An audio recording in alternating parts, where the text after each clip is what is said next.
హైడ్రాకి సంబంధించినటువంటి న్యూస్ ఇంటర్నెట్‌లో విపరీతంగా వైరల్ అవుతుంది. మనం చూస్తున్నాం.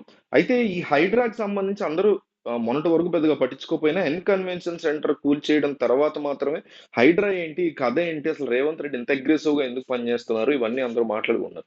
అయితే నాగార్జునకి సంబంధించినటువంటి ఆస్తుల విషయంలో అన్నిటికంటే ముఖ్యమైనది ఈ కన్వెన్షన్ సెంటరేనని. ఎందుకంటే మీకు అది సైబర్ టవర్స్‌కి ఆపోజిట్ లెఫ్ట్‌లో అపోజిట్‌లో ఉండే శిల్పారామం రోడ్ ఉంది కదా! ఆ రోడ్ స్ట్రెయిట్ అంటే అటు కాదు. స్ట్రెయిట్ కూకట్పల్లి సైడ్ వెళ్తున్నప్పుడు లెఫ్ట్ సైడ్ మనకి ఉంటది.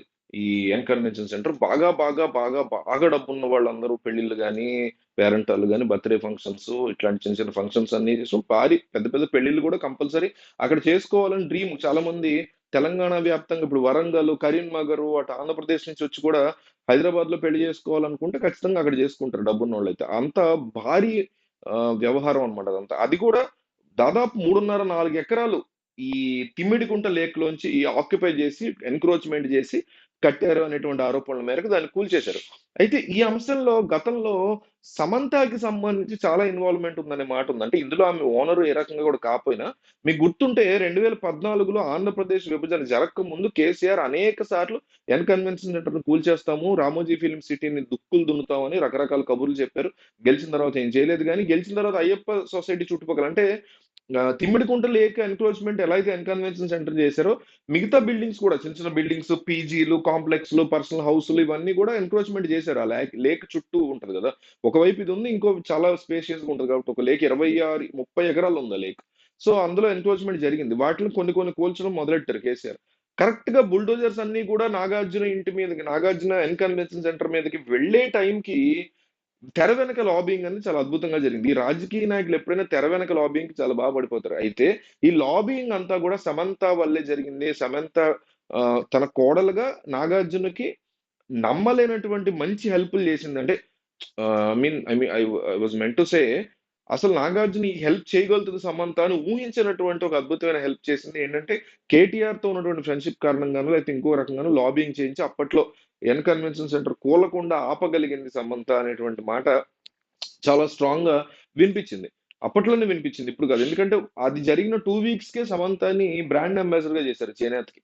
తెలంగాణ చేనేతకి బ్రాండ్ అంబాసిడర్ చేసింది కేసీఆర్ సర్కార్. సో, అప్పట్లోనే ఈ లాబింగ్ జరిగిందని చాలా స్పష్టంగా క్లియర్‌గా అర్థమైంది. అయితే ఆ లాబింగ్ జరిగి ఆగిన తర్వాత అంటే 2015లో జరిగింది. ఇది ఈ రోజు 2024 ఈ రోజు వరకు కూడా దాదాపు 9 సంవత్సరాల పాటు రోజుకి అక్కడ కేవలం ఒక రోజుకి రెంట్ 2,00,00,000 పెళ్లి చేసుకుంటే ఎవరన్నా.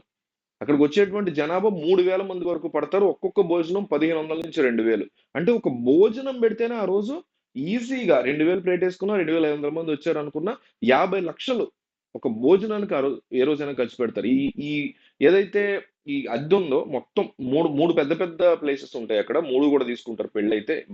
భారీ ఎత్తున చేస్తారు కాబట్టి.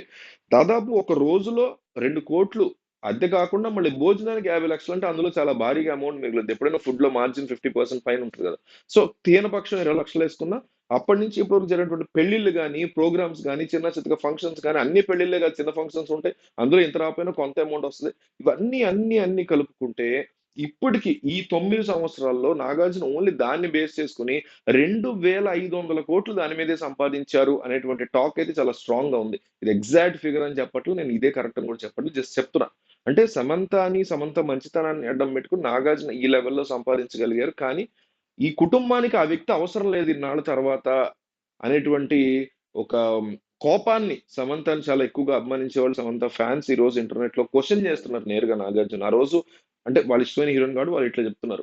మా ఫేవరెట్ హీరోయిన్ మిమ్మల్ని ఆ రోజు అడ్డం వేసి కాపాడింది. కానీ ఈరోజు ఆమె మీ లైఫ్‌లోకెళ్ళిపోయి వేరే వాళ్ళొచ్చాక చూడండి మీరు ఎలాంటి ఇబ్బందులు పడుతున్నారంటూ వాళ్ళ సెంటిమెంటల్ మాటలు వాళ్ళు మాట్లాడుతున్నారు. సో, ఆన్ ఎ హోల్ ఏంటంటే సమంత యొక్క మంచితనమే అప్పట్లో నాగార్జునకి అడ్డుకట్ట వేసిందని అండ్ ఇప్పటికి కూడా సంపాదించుకున్న 2,500,00,000 ఈమె వల్ల అంటే ఇవి కాకుండా బోలెడు బిజినెస్‌లున్నాయి. నాగార్జున కళ్యాణ్ జ్యువెల్లర్స్ కూడా నాగార్జునదే అంటారు. లేకపోతే 'బిగ్ బాస్' ద్వారానే ఒక సీజన్‌కి 20,00,00,000 తీసుకుంటారంటారు. సినిమాలున్నాయి. ఇంకా వేరే వేరే బిజినెస్‌లు 'అన్నపూర్ణ స్టూడియోస్' ఉంది. 'అన్నపూర్ణ స్టూడియోస్' మరీ వెరైటీ. 'బిగ్ బాస్' అందులో నడిపి మళ్ళీ దానికి అది తీసుకుంటారు నాగార్జున 'అన్నపూర్ణ స్టూడియోస్' ఓనర్‌గా. తీసుకుంటూనే మళ్ళీ దానికి హోస్ట్‌గా ఎళ్లి 20,00,00,000 తీసుకుంటారు. అట్లా.